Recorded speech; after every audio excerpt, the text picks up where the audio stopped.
Yo, yo, yo guys! Check, kamusta mga idol? So ayan, mag-update tayo ngayong araw ng Friday mga Lodi. Gravities, ano na mga Lods, no? Sino yung mga nasama dyan sa na-liquidate? Na-liquidate ngayong araw, mga idol, grabe. Grabe mga Lodi, umabot ng 86, 85, no? Yung Bitcoin, check natin Bitcoin, grabe, umabot siya ng 85.4 kung hindi ako nagkakamali. 85.3. Grabe yan mga Lodi. 85.3. Imagine. All the people living for today. Mga idol. 85.3. Grabe to. Mga Lord. So, syempre, alam nyo na, na-liquidate tayo. Na-liquidate lahat ng ating position, mga Lodi. So, magkano na lang yung ating margin? Yung natira sa ating tinitrade. Eto na lang, $19, actually $20 to. Syempre, pag position natin nabawasan ng piso o ng $1. Pero ang ginawa ko dito mga Lodi, dahil sabi ko last na trade ko na to, sabi ko wala na eh. So, pin-50x ko na. 50x mga idol, 20 USDT, and dito tayo nakaposition sa halos bottom na 1.9. Alam nyo, ang dami ko nang na-position na bottom actually. Ito, na-positionan ko din to kanina. Hindi ako nag-lock profit kasi akala ko lilipad na, taragis yan. Bumaba pa, akala ko babalik na dito, and then inabot ulit ako. So, ang daming nasayang sa akin na position, no? Ito, na-tsempohan din natin. Etong pula na yan, stop loss ko yan.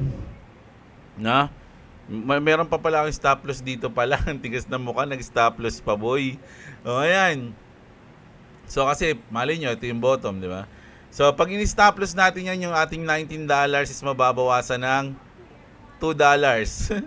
O, ayan. Pero sa ngayon, profit tayo ng $8. O, mga lods, no? So, lahat kanina, profit na nga ako ng mga 40, ganyan dito. Kaya lang, wala eh. Hindi ko nilagyan ng lock profit eh. Busy, nagluto kasi ako mga idol kanina. Ako yung chef ngayong Biyernes eh. So hindi ko masyado nababantayan. Talagis biglang bumaba, dire-diretso. Oh my goodness. Tapos umahon dito, sabi ko, ayun na yung palipad na yun. And then umalis-alis na naman ako. And then paglagay ko ng headset, narinig ko, ching! Poing! Sabi ko, tinamaan yung stop loss ko, mga Lodi. Gravity. So, ayan. Unin ko na kaya ito, meron na akong $20 plus. Hindi. Hintayin natin to mga idol, no? Grabe, tuloy-tuloy yung bagsak nito simula kaninang madaling araw. Grabe. Kung yung akala nyo na ito na yung mababa, no? Ito na yung mababa, $2. Meron pa palang ibababa yan, mga idol. Umabot pa tayo ng under $2. So ngayon, nakaposition tayo sa 1.95. At ang presyo ngayon is 1.97. Oh, tatamaan pa niya ba? Tamaan mo na nga. Gusto ko na maubos ng $100 ko para titigil na ako eh. Kaya lang, hindi pa rin naubos. May natitira pa, mga Lods, no? So, ilaban natin yung natitira na yan. Siyempre, mga idol, malay nyo, ayan pa ang ating huling pag-asa. At mabawi pa natin ang ating $100. Di ba? So, grabe. Ito yung liquidation ko dyan, mga Lods. So, if ever na hindi ko lalagyan ng stop loss yan, ang liquidation natin is 19 o 193. 192, I mean, 192. 'Di ba? So, pero kung aabutin niya yan, magkakaroon pa tayo siguro ng mga $15. Iti-trade ulit natin yun. Sana ang pinaka-liquidation natin nun? 198 na. Ay, 1.8 pala. Sorry, 1.8. Grabe na yung XRP. Nag-under $2 na ng matagal na panahon. Grabe. So, ito nga daw sabi nila, ito daw yung, ano ngayon, ito daw yung XRP folks right now, no? Ito daw ngayon yung mga XRP army. Mga Lodi, nasa bingit o nasa tuktok ng bundok ng yelo. Oh.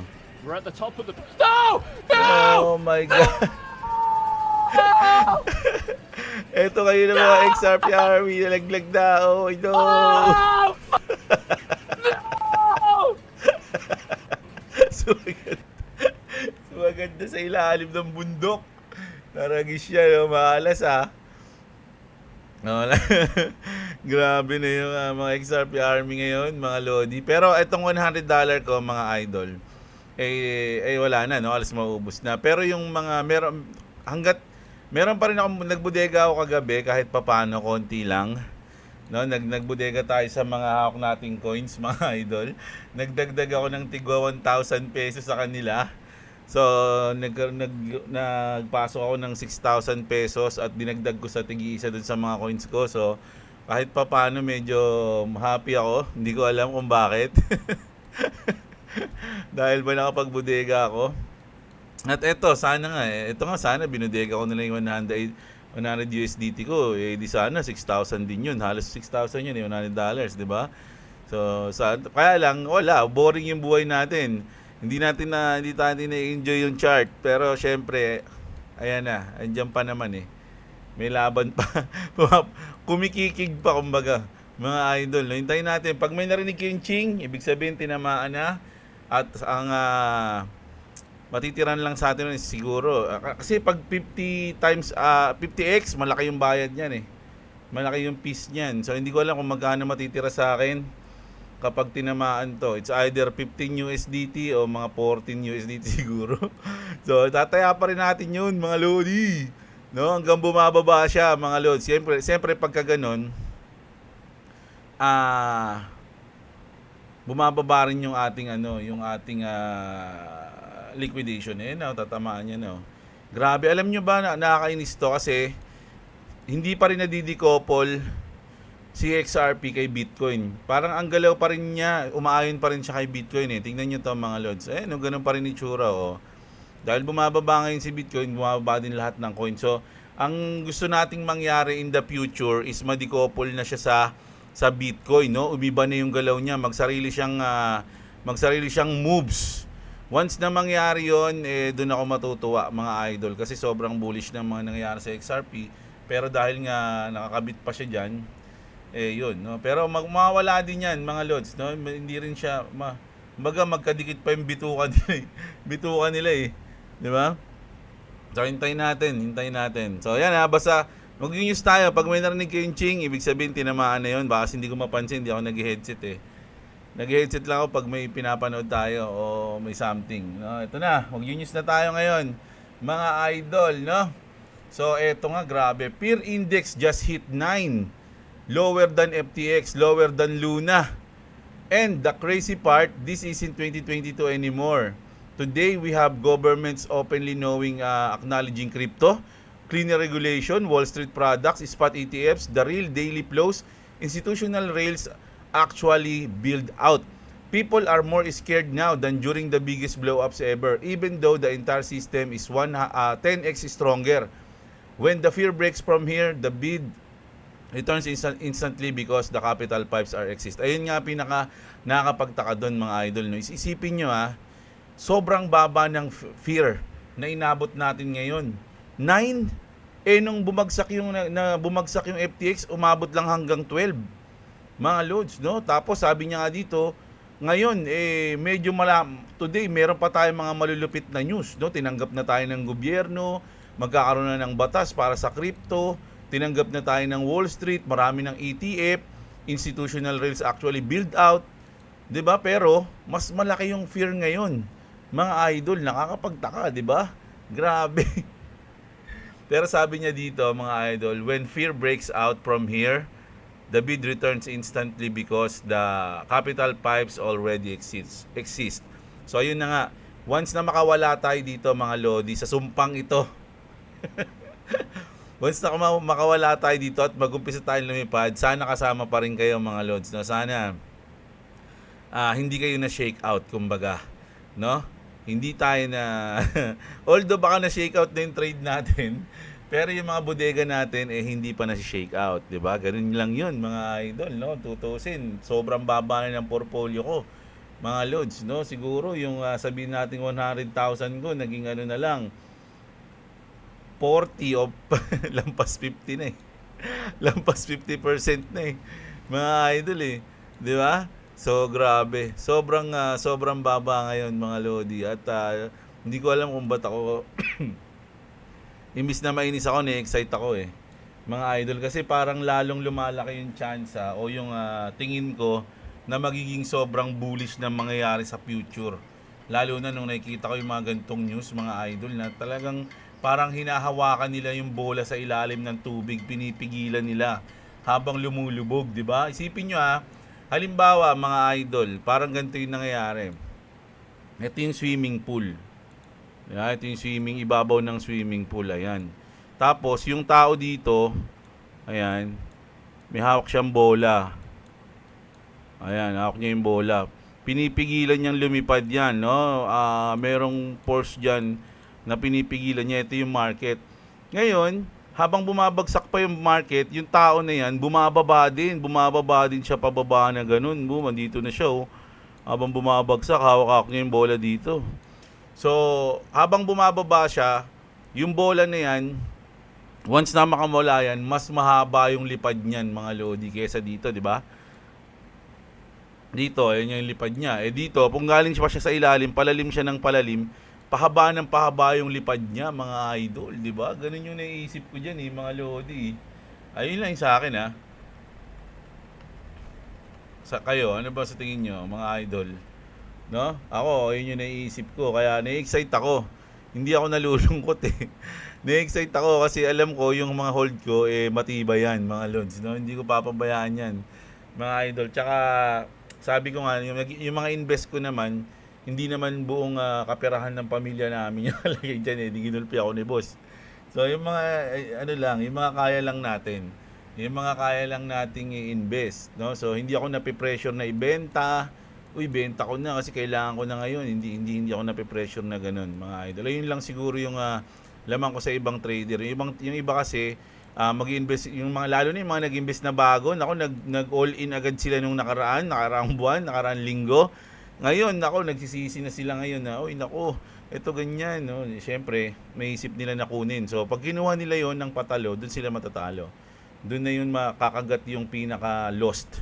No? Kasi, pero kung papabayaan mo lang yun dyan, kahit bumaba yung value niyan, yung presyo niyan, pag lumipad yan, bawi pa rin yan, mga loads. No? Kaya nga mas maganda na wag mong i-all in yung pera mo para may panggastos ka pa sa labas. Kesa naman kukunin mo sa patalong investment. O, 'di ba? Ganun, mga lodi, easy lang kayo. Mga idol, ayan ang natin diyan, no? Thoughts of train of thoughts. Ito naman, grabe. Bitcoin dip to April level. Isipin nyo nung April, ganito tayo kababa, lumipad na tayo lahat, umabot na ng 124, bumalik tayo sa April. No, just plunged to 86.3, the lowest price since April before bouncing to the 87k. So dito tayo nag-bounce. Alam nyo ba, mga idol, kaya minsan naisip ko na babagsak pa. Kasi kung kumbaga nakapeg pa tayo dito sa Bitcoin, mga lodi. Ang Bitcoin kasi may pwede siyang balikan mga lods Tignan nyo to Tignan nyo to. So, inisip ko kasi dito, pag tinignan mo yung 1 hour time frame, mga lodi, wala na siyang kukunin wala na siyang babalikan, nakuha niya na lahat. Hanggang nung October 10 na flash crash, nabalikan niya na, nakuha niya na. Isipin niyo, mas mababa pa yung nangyari. Taragis yan. Mas mababa pa sa flash crash. No, sa Bitcoin sa ano kasi, ewan ko kung ito yun Tama ba? Ito nga yun. Sa Bitcoin kasi, sa XRP kasi hindi malalim pa yung sa flash crash ng ng XRP Mukhang hindi na babalikan yung dulo nun. Pero, eto, bumaba pa siya doon. Ngayon, the 1 day time frame natin, mga lodi, ayan na.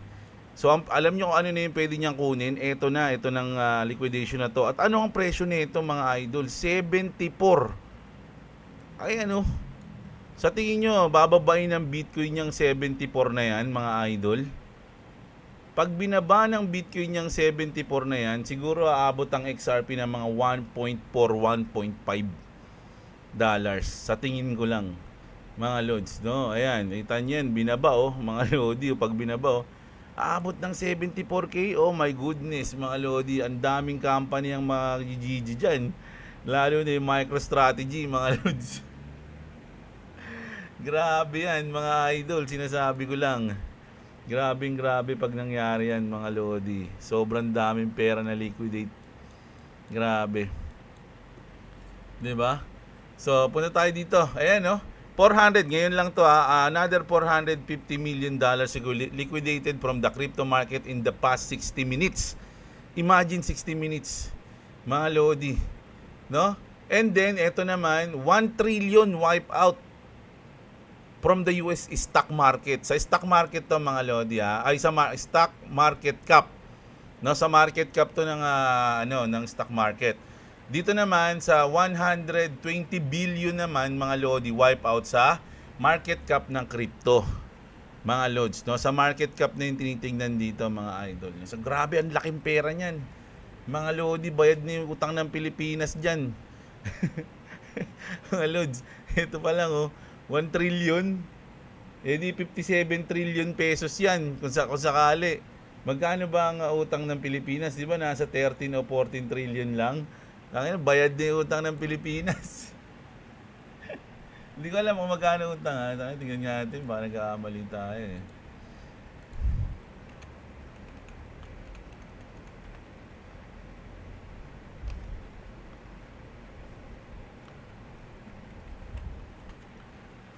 $16 trillion pesos lang o 17 trillion pesos. Ito 1 trillion dollars na yan mga Lodi 57 trillion na bayad na sa akin yung utang ng Pilipinas diyan.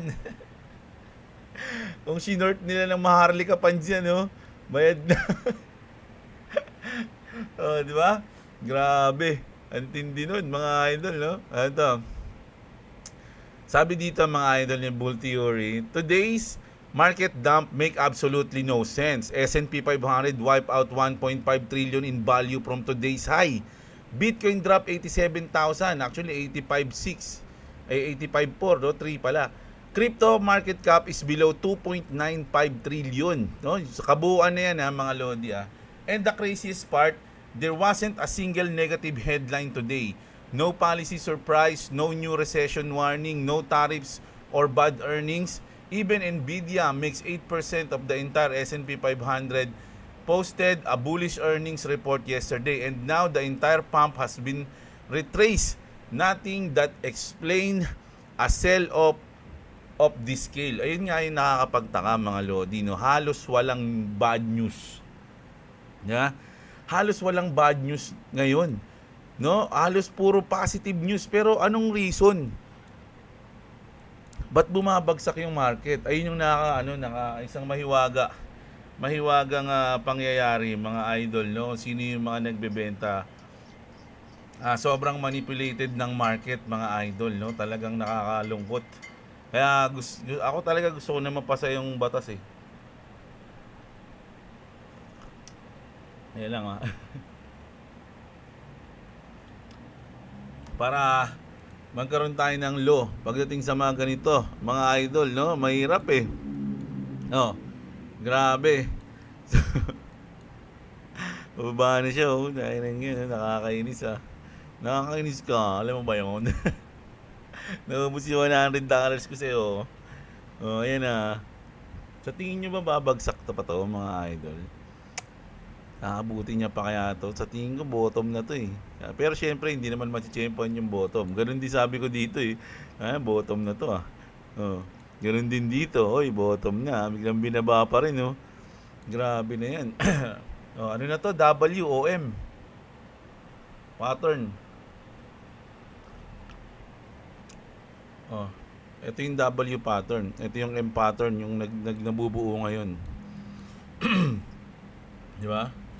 Tapos grabe yan mga idol Tapos hindi lang yan mga idol. Siguro ito yung dahilan The one thing most people aren't talking about today, Japan's bond market blew up overnight. Sa tingin ko ito napaka-importante rin kasi ng market ng Japan mga idol 10-year JBD yields spike hard. Yen weekend.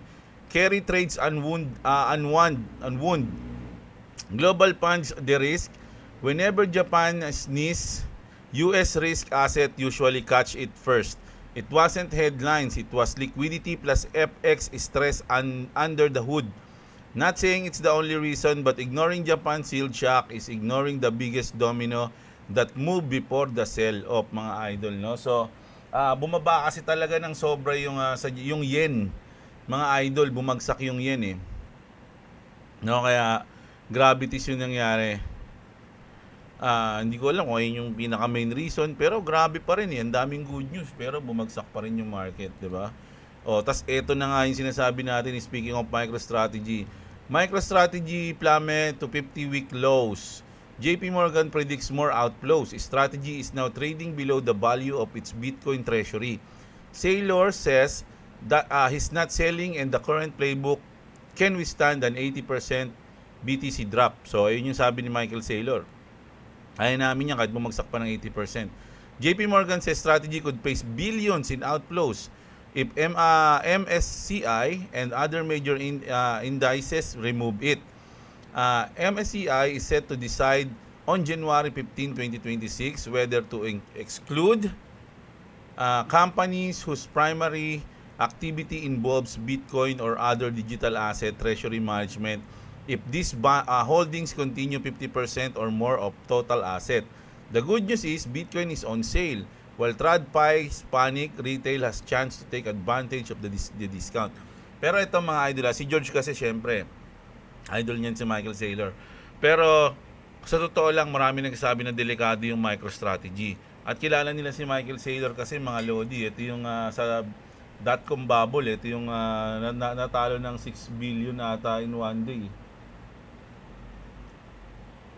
Siya yun. Sikat siya nun, may balita nun. So, marami nagsasabi na mukhang delikado yung MicroStrategy. Sabi nga dito, breaking, Michael Saylor strategy stock set to be delisted. Ito, legit to mga idol, marami nag-news nito. Na pwede siyang ma-delisted from the Nasdaq 100 and MSCI USA. The stock is deep underwater from its BTC investment, having dropped over 57% from its peak. Grabe, no? And no longer meets the index's minimum size and performance requirements. So, pwede silang ma-delist, no, sa Nasdaq 100, mga idol. Grabe. Nako, delikado si Michael Saylor nito. Marami nagsasabi na pag bumagsak yung MicroStrategy, nako, parang malulungkot. Maapektuhan yung Bitcoin at yung mga maxi. Dito. There's a rumor circulating that MicroStrategy will be forced to liquidate their Bitcoin holdings if the price falls below 75,000. Ayun yung sinasabi ko mga idol, no? 75,000. Kung bababain ng Bitcoin yon, yung nakita natin kanina, ang baba nun 74, mga idol, 'di ba? 74,000. So, pag yan kinuha niya, ito na yan eh, oh. 74,000 pag ayang kinuha ni Bitcoin, mga Lodi, ayun na yan. Mangyayari na tong sinasabi nila dito. This is entirely false and have been disproven repeatedly over the last year. So, pero sinabi dito na hindi daw totoo yun. No, na mapoforce silang ma-liquidate pag mang-liquidate their Bitcoin holdings pag umabot ng 75,000. Sabi naman ni Michael Saylor, hindi totoo yan. Sabi niya nga 'di ba kanina, kaya namin yan, kaya namin tiisin yan, kaya pa rin namin tumayo kahit bumagsak pa ng 80% yung Bitcoin. Yun, sabi dito mga lord. Siyempre, Bitcoin therapist to, mga Bitcoin maxi ang mga nagpo-post. Pero, at least, legit to mga idol, no? Sinearch ko yan kanina, mga lord. So, interesting lang, di ba? Ano ba yung position ko? 1.94? Grabe. Ulo. Totama na naman mga Lodi. Ang stop loss natin 1.9587. Di ba? Pag tinamaan yan, guling yun talaga. Grabe na talaga. 85 na ulit yung Bitcoin mga Lods. 85.7.6. Ayan, balik-balik lang.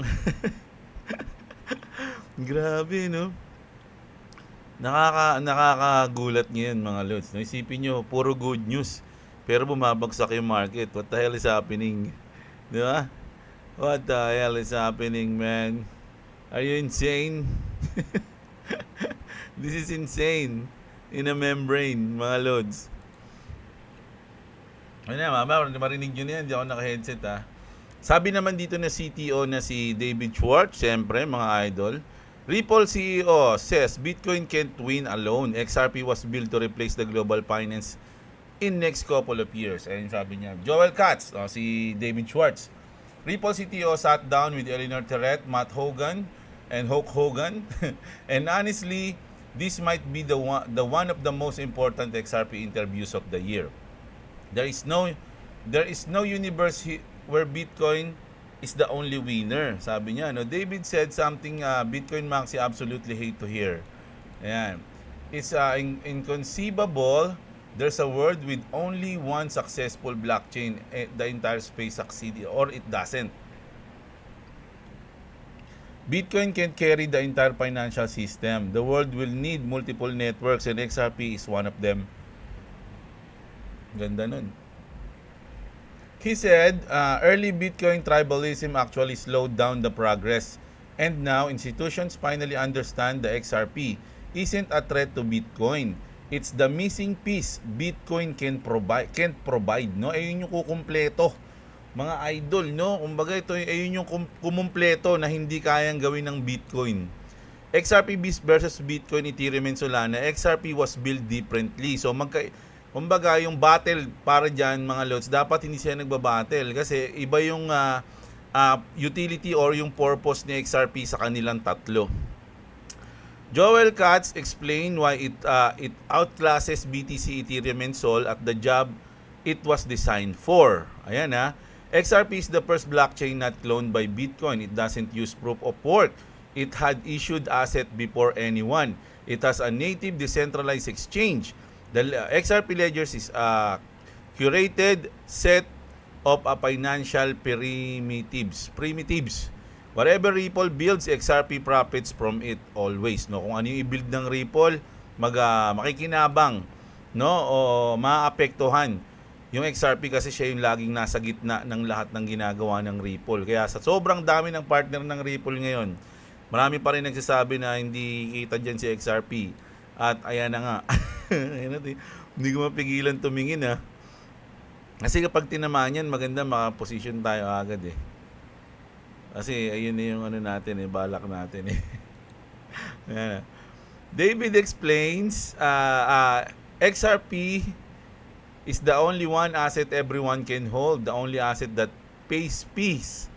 The only asset without a counterparty. The bridge asset, the network automatically routes trades through. David explains you might not see it as a user, but XRP routes trades behind the scene. No? Kumbaga nagagamit nyo siya. Sabi nga, pag tumagal, kahit yung mga OFW, hindi nila alam na ginagamit nila XRP sa kanilang transaction. Every new liquidity pool, every new stable coin, every new RWA on XRP ledger increase XRP usage without anyone realizing they're using it. O, di ba? Parang hindi nila na-realize na, oy, ginagamit pala natin yung XRP. Yan lupit XRP will help replace huge part of traditional finance in the next few years. Blockchain will replace significant fraction of traditional finance for ordinary people. Banks become blockchain apps.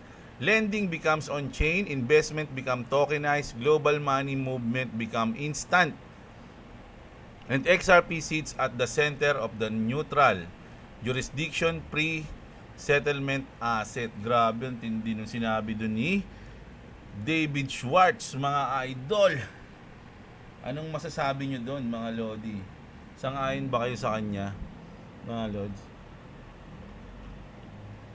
Kaya kung kayo, nagre-research kayo kung ano yung utility ni XRP, hindi kayo kakabahan. Mas ma-excite pa nga kayo kasi gusto nyo pang bumili ng madaming XRP. Ganun dapat yung mararamdaman nyo. Kung alam nyo yung pinapasok nyo, kaya nga sinasabi nila, know what you hold, di ba? Ito naman, 30 billion public supply of XRP is nothing. Sabi dito, everything we have been waiting for. Regulations clarity, ETFs, institutional demand, SEC case over, Ripple acquisition, and partnership announced are all aligning at once. Plus, add to the liquidity crisis we are about to experience and you have the making for instance, insane price appreciation for XRP. So, ayun yung napag-usapan ng tatlong sutoy dito. Ayan. Tapos ito, Ah, nag-post lang si Brad Garlinghouse, no, kasi pumasok na yung BitGet BitGet tuloy, Bitwise, no, yung ETF ng this morning Bitwise XRP ETF began trading on New York Stock Exchange, no. So ayan na. Andun na siya sa New York Stock Exchange. The pre-Thanksgiving rush, shall we say, turkey trot, no, for XRP ETFs start now. Congrats Bitwise Investment on today's launch, no. Isipin niyo mga idol, kahit bumabagsak yung market, wala pakialam yung mga developer kasi mas alam nila na in the future aangat yan dahil sa mga ganitong pangyayari. Alam nang nila na yung pagbagsak o yung pag-downtrend, yung pag-dip, ayan lang ang short term. Short term lang yan, mga loads. Ayun yung sa kanila dyan, nababagsak. Pero, alam nila in the future, imposibleng hindi yan lumipad. No? Ayan yun. Kaya parang wala lang sa kanila. No? Masaya pa sila dyan eh. Di ba? So, ayan. Ito ang pinakamalupit na news natin ngayon. Yung susunod kong news. No? Matindi to. Nagbalik mga idol, no? Si Gihos. Shout out kay Gihos. Gihos on the house, man. Jollibee. Sabi niya dito, you will soon be able to pay with Ronin Wallet at Jollibee.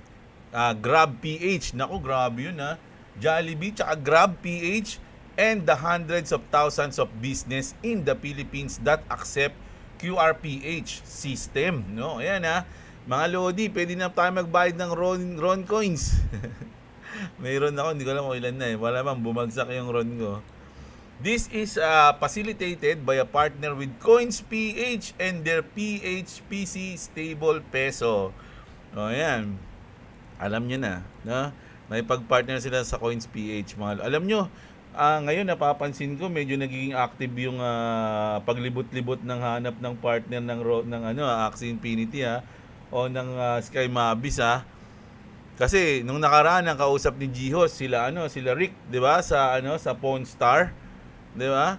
Ngayon sa Philippines naman, millions of Ronin wallet users in the Philippines will soon have a seamless way to transmute in-game items and tokens into food. Grabe. Yung isa kong Axie, pwede kong ibili ng fried chicken.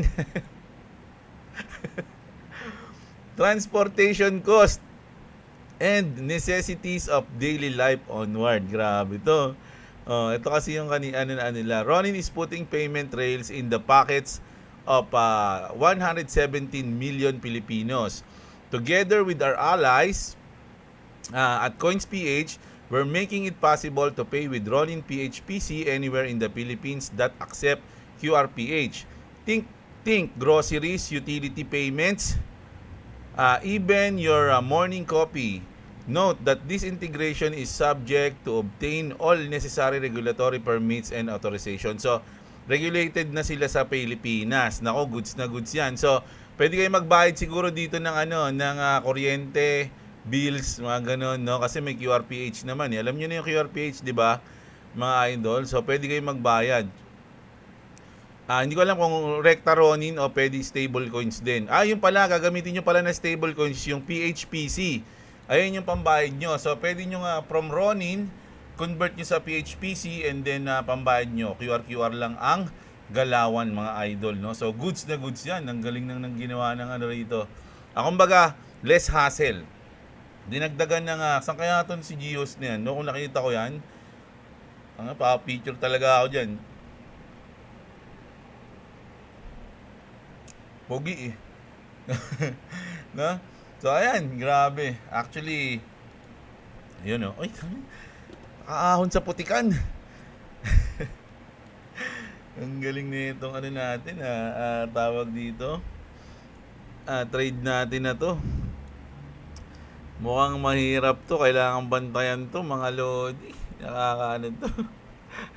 Buti sana kung meron pa akong asset dito. Halimbawa, meron pa akong mga 50 USDT, di ba? Gagawin ko, isi-set ko yon. Nalagay ko yung limit niya dito sa 1.9548. Ay, dito pala yun, sorry. 1.9548. Tapos maglalagay tayo kung magkano yung ating asset dyan. $35, no? So, once na inopen ko ng long yan, Syempre hindi yan mag-open kasi wala tayong pera eh. Lalabas siya dito, no? Dito siya pupunta, kulay green. No, order na 'yon. So once na abutin 'yan, masasara yung una nating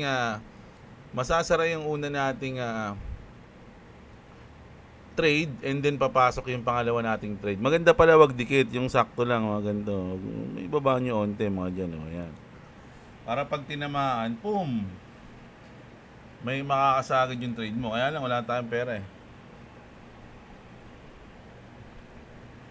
Grabe si Bitcoin. 85.6. Ano ba kanina? 85.4 o 85.3? Wait lang 85.3. Oh my goodness. 85.3 mga idol. Oh, 85.3.3. Ay, hindi, 85.3 lang. Grabe. Ayaw magkano ng mga magmamanipulate Tangina, ayaw paangatin yung market Talagang gustong maraming maliquidate dito mga lodi. Sasabayan ko yan. Ayan na, sasapulin na. Oh, kasa, 16.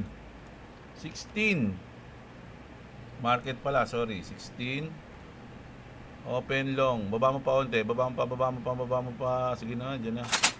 Pang, dyan tayo. So, ang liquidation natin, 1.92. 1.92 na. Mga idol, lalagyan pa ba natin ng ano to? Hindi, once na umangat na to dito, iangat ko na yung stop loss ko dito kasi parang isipin na naman natin, ayan na yung bottom. Yeah. Tangina, kung kinukuha ko lang yung profit ko dito, kinuha ko dito. Naghintay ulit ako ng baba, kinuha ko ulit. Kaya lang hindi, kasi di mo naman alam na bababa pa siya eh. Minsan iisipin mo kasi talaga pag umangat, aangat na eh. Ang galing din ng utak ng ng market maker no. Tigas ng pace eh. Nakakabwisit eh. Ayan na. Kapag niliquidate niya to, ilang percent kaya to? Wait lang tignan natin 1.57. Check natin sa sa BTC. 1.57.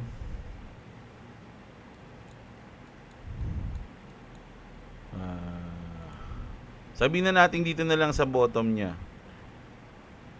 1.57.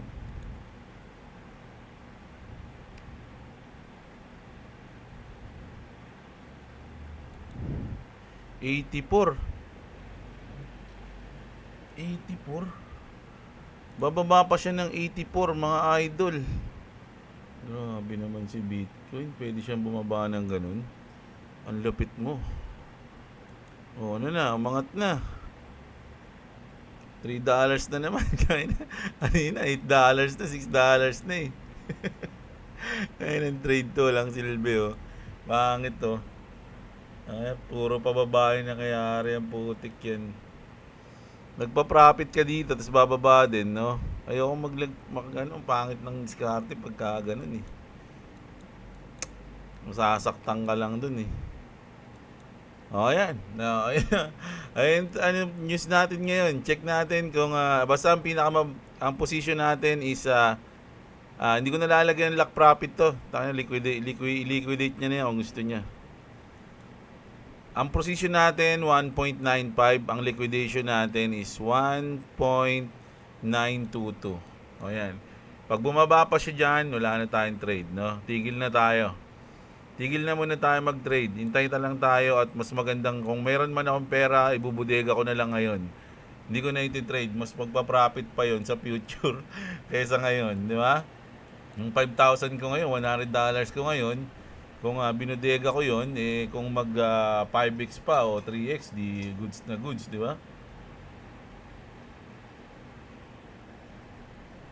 So ayan.